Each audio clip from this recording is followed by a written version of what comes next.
The last thing Isla Bennett expected on a stormy Wednesday morning was to be mistaken for someone else again.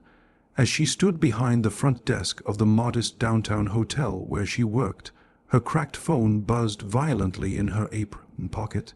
Unknown number. She hesitated, sighed, and answered. Yes, hello. A deep, impatient voice replied, You're late. The car's downstairs. The Marina won't wait forever. I'm sorry, who is this? She asked, confused.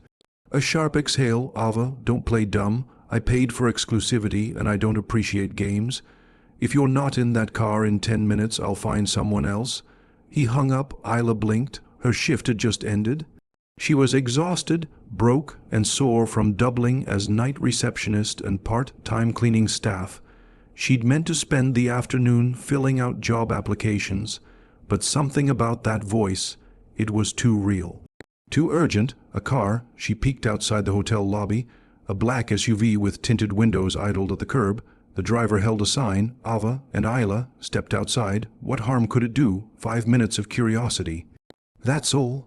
She didn't know it yet, but she'd just answered a call that would lead her onto a billionaire's private yacht, and into the most unexpected days of her life.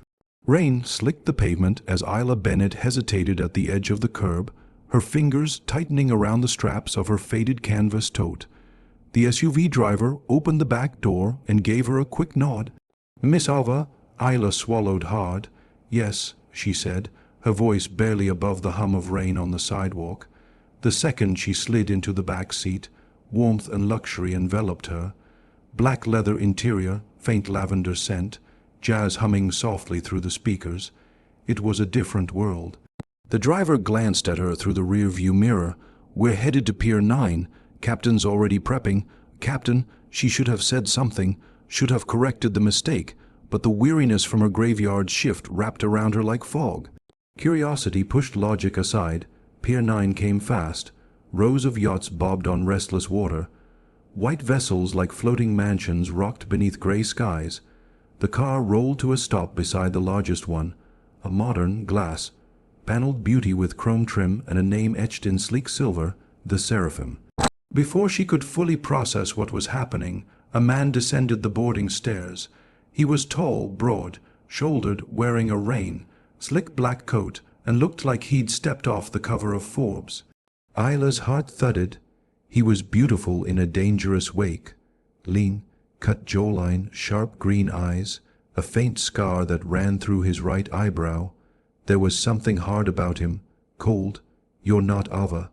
The words hit like a slap. Isla froze, caught between stepping out of the car and bolting. She tried to respond, but nothing came out. The man stepped closer, squinting under the drizzle. Who are you? I think there's been a mistake, Isla stammered. You think? He let out a humorless laugh. You answered her phone, didn't you? No, I mean, I got a call. I thought maybe it was a job or... He tilted his head. You thought hopping in an SUV and following it to a yacht was a reasonable response to a job interview. Put that way, it sounded absurd. She exhaled, flustered. I've had a long night. He looked her over then, properly this time, her soaked sneakers, her uniform shirt, the tired slump in her shoulders. Are you homeless? He asked, his tone flat. Isla flushed. No, I'm a night manager at the Beaumont, that hotel near the harbor. I just got off shift. His brows rose, and decided to impersonate someone named Ava. I didn't impersonate anyone, I just answered a call and got in a car. There was a pause, a thick, uncomfortable silence. Then, for the first time, a flicker of something softened in his expression. You're serious? She nodded. I'll go. I shouldn't have come. But as she reached for the door handle, he stopped her. Wait, Isla froze. He studied her again. You got all the way here without anyone questioning you. A driver called me Ava. I didn't correct him. And you still got past Marina security. Yeah. He shook his head, half impressed, half amused. That's a security flaw. Good to know. Look, I'm sorry for wasting your time.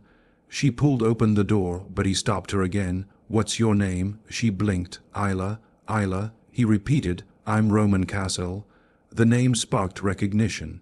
She'd seen it on the cover of a tech magazine in the hotel lobby months ago.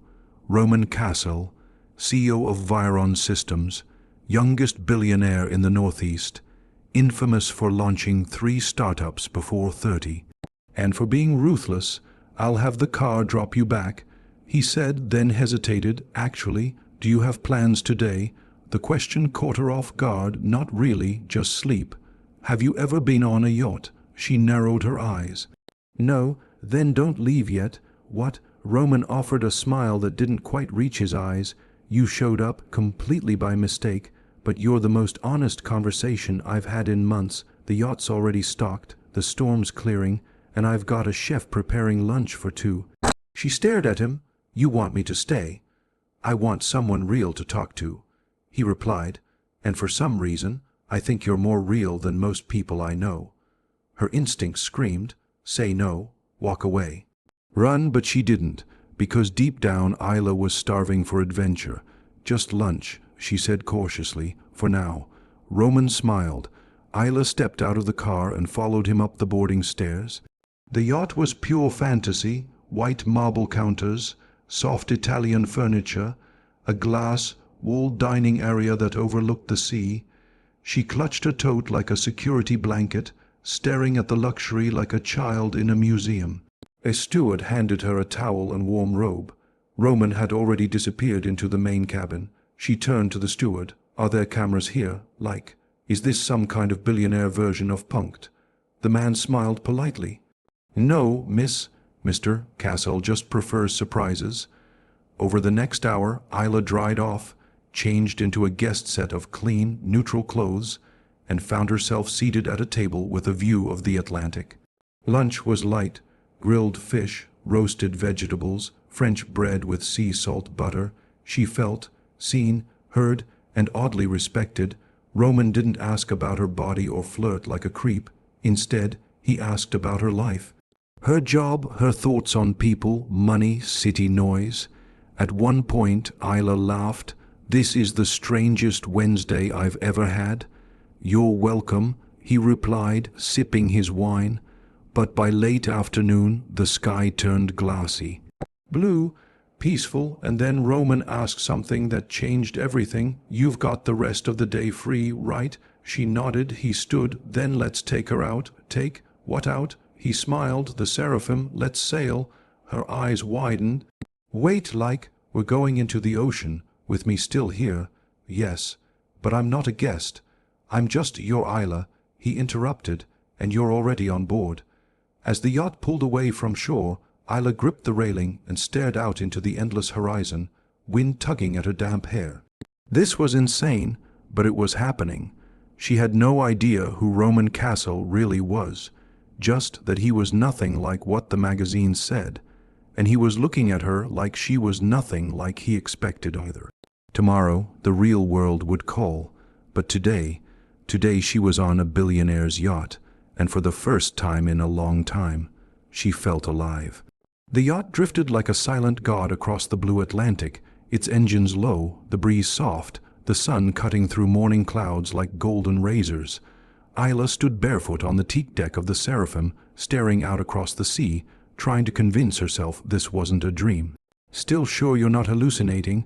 Roman's voice pulled her from her thoughts. He stood beside her, now dressed in a white linen shirt rolled up at the sleeves, sunglasses pushed onto his head, a bottle of champagne dangling from one hand. "About 80% sure," she said, her smile cautious. "The other 20 is waiting for the plot twist." He raised a brow. "Like what, pirates?" "No. Like this is some elaborate billionaire prank show, and someone's going to pop out with a camera." Roman snorted and passed her a glass of champagne. "I promise, Isla, no cameras, no prank, just a strange day for both of us." She accepted the glass, the bubbles catching in her nose. It was too much. Too good. Too unreal, but somehow not scary.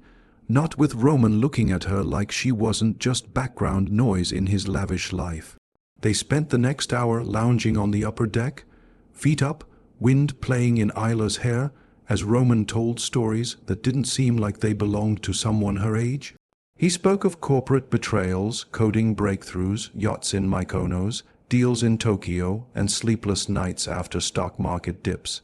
She listened, half in awe, half in disbelief. At one point she asked, "Do you ever miss being normal?" His response was instant. "Every damn day." She blinked. "Really?" He nodded, sipping his champagne. "Money solves a lot, but it also strips everything down to suspicion. You stop trusting compliments, stop enjoying applause. Every smile becomes a calculation." She considered that. "Then why keep going?" Roman paused, and that was when the shift happened. He didn't answer with a clever line. Instead, he looked her straight in the eyes and said, "Because I don't know how to stop." Later that afternoon, anchored in the middle of blue infinity, Roman disappeared below deck. He returned 10 minutes later with something wrapped in silk. "What's that?" Isla asked. "You'll see." He led her to the lower lounge, where the windows opened up to sea level, waves lapping just beyond the glass. It felt like standing inside the ocean itself. He unwrapped the silk. Inside was a vintage Polaroid camera. "Wait, is this a date?" Isla said, grinning despite herself. He raised a brow. "Does it feel like one?" She hesitated. "Maybe." Roman handed her the camera. "I don't know much about you, Isla, but I know you've got a story. Everyone does. Let's tell it, one photo at a time." "Are you serious?" "Dead." So she took the camera. And in the next hour they took pictures, her laughing with the wind in her hair, him pretending to fall overboard, her sunburned nose, his ridiculous sunglasses, a seagull that stole his sandwich, a moment where they both accidentally looked at each other too long. Click, flash, freeze, the film printed slowly, tangible moments, real ones. Evening fell like warm silk. The yacht's lights came alive, soft amber against the blue. Roman changed into a navy sweater. Isla borrowed a white wrap from the guest cabin closet and returned barefoot to the deck. Dinner was simple: grilled prawns, herbed couscous, wine poured from a bottle older than her. But it wasn't the food she'd remember. It was Roman, the way he sat close but never too close, the way he listened without interrupting, the way he said her name like it mattered. Halfway through dessert, she whispered, "This is the most attention anyone's paid me in years." He looked up from his glass. "Then everyone else has been a fool." Her heart thudded in her chest. She tried to look away. "Don't say things like that." "Why not?" "Because you're you," she replied, her voice tightening. "You're rich, important, untouchable." Roman leaned in slightly. "And you're interesting, kind, brave enough to answer a call meant for someone else and stay anyway. You make me forget my name comes with 9 zeros attached to it." A silence stretched. Isla's fingers gripped the edge of her chair. "I should go back tomorrow," she whispered. "I figured you'd say that. People like me don't belong on boats like this." He studied her. "Maybe boats like this were meant for people like you, people who don't care about how expensive it is." She shook her head, smiling despite herself. "That's dangerously poetic for a tech guy. I contain multitudes, you contain a yacht." He chuckled, and then, unexpectedly, the wind shifted. Dark clouds began to form in the distance, rumbling with slow, distant thunder. Roman stood. Storms coming. Isla stood too, nerves prickling. "Should we do something? We'll dock in a couple of hours, but until then..." He paused. "You trust me?" She didn't answer right away. Because the truth was dangerous. Yes, yes, she did. Against every instinct she had, she trusted him. Roman reached for her hand. His palm was warm, solid. "I won't let anything happen to you," he said. "I don't think that's what I'm afraid of." He nodded, understanding more than she'd said. "I'll get us below deck," he murmured, but didn't let go of her hand. As thunder cracked in the distance and the yacht rocked gently beneath them, Isla realized something terrifying. This wasn't a silly accident anymore. This was something else, something real, and falling for someone like Roman Castle. That wasn't just reckless, it was inevitable. The rain came fast. One moment the sky was a tapestry of stars above the seraphim, and the next thunder split the sea in half. Isla stood at the bottom of the staircase, barefoot on cold teak floors, the soft glow of overhead sconces bathing the hallway in amber. Outside the glass wall, lightning flashed like war drums in the clouds, illuminating the vast, churning ocean beyond. Roman moved like he'd done this 100 times, issuing orders into the comms system. Secure the west deck. Anchor mode now. I want stabilizers full. Tell Pascal to kill external lights. He turned to Isla. We're safe, but it'll get rough for the next hour. I don't get seasick, she whispered, her arms wrapped around her. I'm more worried about fear than nausea. Isla forced a shaky smile. I'm surprisingly good at pretending I'm brave. You've been doing that all day, he said quietly. A deep roll of thunder cracked above them, closer now. The boat rocked, gentle but ominous.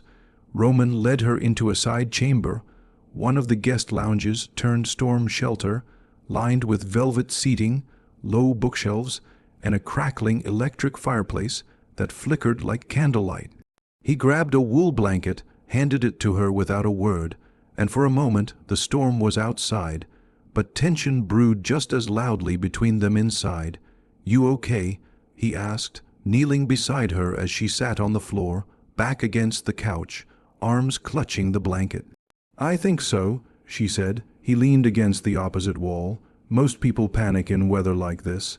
Then I guess I'm not most people. He smiled at her, a real one. It reached his eyes this time. You surprise me, Isla. You say that like it's bad. I say that like it's rare. There was silence, just the low hum of thunder and the occasional creak of the yacht as waves passed under it. Then she asked, why were you really expecting someone named Ava today? Roman stilled, his smile vanished. A long breath escaped him, and then he answered honestly, she was supposed to be a distraction. Distraction from what? From everything, he said, standing and pacing slightly, from the stress, from the noise, from the silence when it gets too quiet, from my own head. Isla tilted her head. So you paid her? I did. And she didn't show. He met her gaze. No, but you did. Isla swallowed. Roman sat down again, this time much closer. You know what the worst part is? She shook her head. I was relieved when it wasn't her. He laughed bitterly. That's messed up, right? I hired someone to pretend to care, and then the wrong woman showed up. And somehow it feels more honest than anything I've had in months. Isla's throat felt dry. What exactly do you think this is? I think, he said slowly, this is the first real conversation I've had in a year.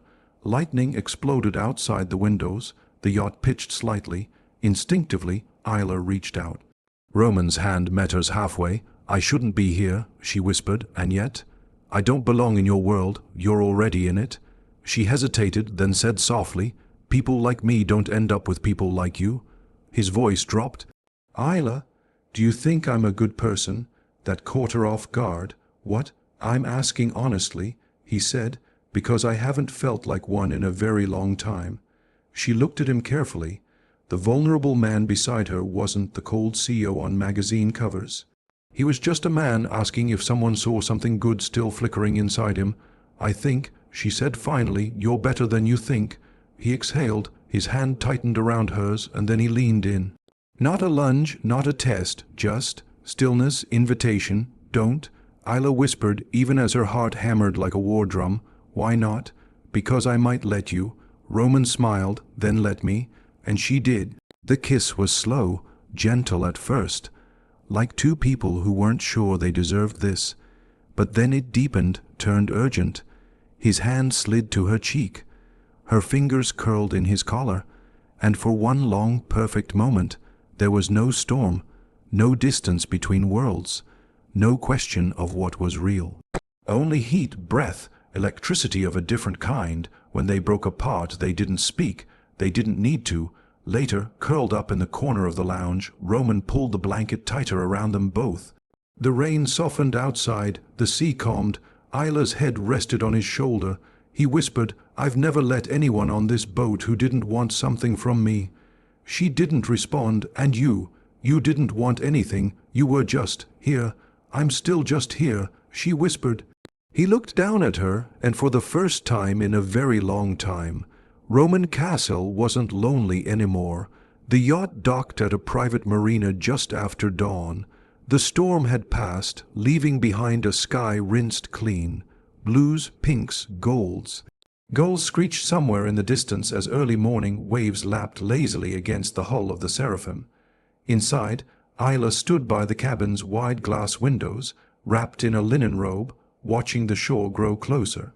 Everything felt unreal. The events of the last 24 hours blurred together like the last page of a novel you don't want to end. Mistaken identities, champagne confessions, stormy seas, and a kiss that had broken something wide open inside her. Behind her, Roman stirred. He emerged from the guest suite barefoot, shirt rumpled, hair tousled, eyes still heavy with sleep. "Morning," he said, voice husky. "Morning," she replied, not turning away from the window. He stepped beside her and followed her gaze to the shore. A black SUV waited beyond the pier, his driver already in place. Isla's heart sank. "This is the part," she said quietly, "where we pretend it didn't mean anything." Roman's brows furrowed. "Is that what you think?" "I think. You're someone who pays people to disappear after a distraction." "I didn't pay you," he said. "No, but I was never supposed to be here. You had an AVA lined up. I was a glitch in your system, Roman." He exhaled. "You're more than that." She looked at him. "Then tell me the truth. What happens when I walk off this boat?" The silence stretched. Roman turned away first, rubbing the back of his neck like he hated the question. "I don't know," he said finally. "I've never had this happen." "You mean feelings? I mean someone like you." She laughed, but there was no joy in it. "You don't even know who I am. I know you stayed when you could have run. I know you don't flinch in a storm. I know you speak your mind even when it scares you. I know you care about things that can't be measured in net worth." He moved closer. "That's more than I know about most people I've known for years." Her voice cracked. "That's not enough. I want it to be," he said, "but you live in a world that doesn't leave room for people like me." "You keep saying that because it's true," she cut in. "Roman, you can fly to Greece on a whim. I can't even pay all my bills this month. You're on magazine covers. I share a bathroom with 2 roommates. You see the difference?" "I see it," he admitted. "Then how could this ever be real?" He didn't answer immediately. Instead, Roman walked to the center of the room and picked up something from the coffee table, the old Polaroid camera they'd used the day before. He flipped through the film. There she was, laughing, wind in her hair, face bright and alive. "I can't go back to how things were before you got on this boat," he said. "I won't pretend this didn't happen. So if it has to be complicated, if it means figuring it out one piece at a time, I'll do that." Isla crossed her arms, trying to guard her trembling voice. "You really mean that? I don't make promises I don't intend to keep." A pause, and then, "Come with me today." "Where?" "Just into the city. No yachts, no staff, just us. I'll show you my world. No filters, no champagne, no storm to hide behind. And then, he said, "We decide what this is." She stared at him for a long time. Everything logical inside her screamed to walk away, but her heart whispered something different. Stay, not for the fantasy, not for the luxury, but because this man, beneath the tailored suits and polished interviews, was unraveling before her, and only she had seen it. They docked an hour later. The sun was climbing fast.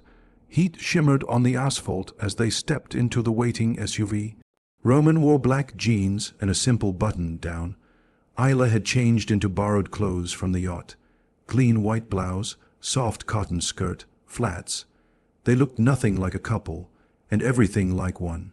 He took her to a quiet cafe in the financial district, turly enough to avoid attention, tucked in a leafy courtyard behind one of his company's high-rises. There, over black coffee and croissants, Roman told her what he hadn't told anyone. About the time he'd been sued by a former partner for patent theft, and the silence from every friend who chose to protect their own brands, about the media scandals, the loneliness that followed success. The women who smiled too easily and walked away even faster, about the ache of being admired but never known, and then he asked her questions about her childhood, her waitressing jobs, her insomnia. The time she lived in a car for 2 weeks after her landlord changed the locks without warning. The way she once got through an entire winter with a broken heater and 4 blankets. She told him everything. Because for once, someone wanted to know. When the waitress brought the check, Roman reached for it, but Isla stopped him. She pulled out a $10 bill from her tote and set it down. "This one's mine." He blinked. "I need to know this isn't all charity," she said. Roman smiled. Fair enough. That evening they returned to the marina. The seraphim stood gleaming in the setting sun, but the air between them was different. Not electric, not uncertain, real. "I'll have the driver take you home," he said quietly, opening the SUV door. She hesitated, and then she stepped forward and kissed him again, not because the moment asked for it, but because she wanted to. When they broke apart, she whispered, "I still don't know how this fits in my life." "I don't either," he said, "but I'm not letting it go." She nodded, stepping into the car. "Good, because I'm not either." As the door closed, Isla looked back once. Roman stood at the dock, watching her go, and this time he looked like the one who didn't belong. 3 weeks later, Isla Bennett stood in the break room of Clark and Thorne Pediatric Clinic, sipping coffee from a paper cup that had started to peel. Her ID badge still read "Front Desk Temp," even though she'd been covering this assignment longer than anyone expected. The pay was better than the hotel job, the hours were kinder, and she didn't fall asleep crying anymore. But her mind wandered constantly to him, to that impossible yacht, to that impossible kiss, to Roman Castle, and the promises he'd made with a look more than words. He'd texted her every single day since she left. Some days it was just a photo from his morning run, other days a silly quote or memory from their 24 hours at sea. But mostly it was this, "When can I see you again?" And Isla had answered every time, "Soon," until today. Back at her shared apartment, the tiny living room glowed with sunset light. Her roommate, Kari, flopped on the couch, staring at her with wide eyes. "You're seriously not going?" Isla sat beside her, arms crossed. "I haven't decided," Kari gaped. "You've got a billionaire texting you every night and offering to fly you out to Boston to talk in person. What's left to decide? It's not just about him. Oh, please. I have rent, I have work, I have a normal life here that's actually starting to feel stable for once." Kari raised an eyebrow. Stable and happy are not the same thing. Isla didn't answer because Kari was right. Her life was finally balancing, but it didn't feel whole. Not since she'd stepped off that yacht. Not since she'd walked away from the first time she'd ever been truly seen. That night, she couldn't sleep. She lay on her side, phone clutched in her hand, staring at the last message Roman had sent. "You don't have to be anyone but yourself. Come talk to me one day, just you and me." She clicked out of the chat, scrolled up through the Polaroid pictures he'd scanned and sent to her, her laughing with wind in her hair, him holding up a seagull-stolen sandwich, moments that didn't feel real, and yet they were. Her finger hovered over the screen, and then she tapped out, "I can fly out Friday." A reply came instantly, "I'll send the ticket. You've just made my week." Friday morning, Isla stepped off the plane at Boston Logan International, nerves twisting in her stomach like coiled thread. She wore jeans and a sweater and the same worn sneakers she'd boarded the Seraphim in. It felt symbolic somehow, like a return to where it all began. Roman waited near the private arrivals gate, hands in his pockets, eyes fixed on her like she was a constellation he'd mapped by heart. She walked up to him, heart pounding. He didn't say a word, just pulled her into the kind of hug that erased time, erased fear, erased everything except now.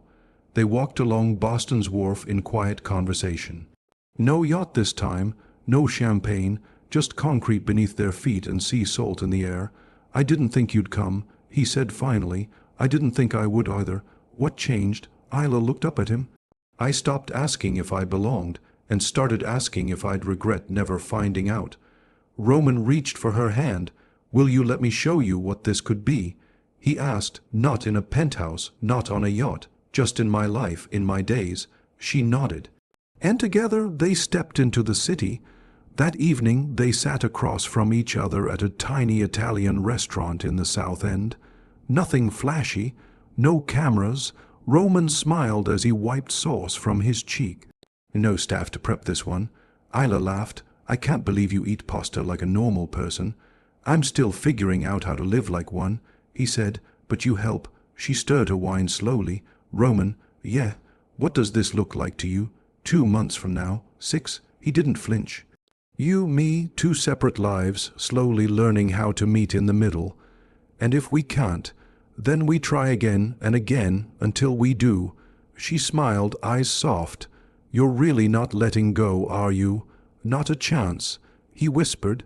A month passed, 1 month of balancing 2 realities, Isla's ordinary, clock-in life in New York, and the quiet, blooming connection with Roman Castle that lived between texts, late-night calls, and carefully stolen weekends.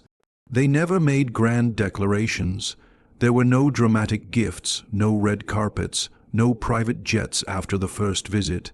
Instead, there were 3-hour phone calls on Thursdays, handwritten letters tucked inside flowers he sent once, just once. Roman learning to cook his own omelette, Isla buying a second-hand suitcase so she didn't keep borrowing curries. It wasn't flashy, it was slow, messy, real, and every weekend they met somewhere new. A bookstore in Philadelphia, a quiet cabin in Vermont, a city park in D.C., where Roman fed ducks with a kindergartner's grin. They didn't talk about the media, they didn't talk about the yacht, they didn't even talk about the future yet. They just talked and listened and learned how not to be afraid of where it might go. But one Friday night in late April, the distance between their worlds came crashing back. Isla stood in Roman's Boston apartment, a stunning two-story penthouse overlooking the Charles River. It was the first time she'd agreed to visit his space, the first time she'd seen his real life, books stacked in corners, a closet with more suits than casual wear, shelves lined with product samples from his tech company. Framed awards and media plaques leaned against the wall, unmounted, as if Roman didn't care enough to display them. She sat at the kitchen island, watching him finish a call on the balcony. Through the glass, she could hear his voice, sharp, focused. He was speaking in French, fast, efficient, and suddenly the distance felt enormous again. When he walked back in, she tried to smile. He noticed. You okay? He asked, placing his phone aside. Yeah, just taking it all in. He poured them both a drink. Too much, a little. Roman leaned forward. You're not used to it yet. I don't think I'll ever be. He went quiet. Isla played with the edge of her glass. I don't fit here, Roman. I never will. You don't have to. She looked up. Then where do I fit? With me? He said without blinking. But your world is made of meetings and mergers and $1,000,000 deals. Mine's made of cheap coffee and hoping my paycheck clears. Roman set his glass down. So we build a new one? Isla blinked. What? A third world? One that belongs to us? Not yours, not mine, just ours. The next morning she woke to the smell of pancakes.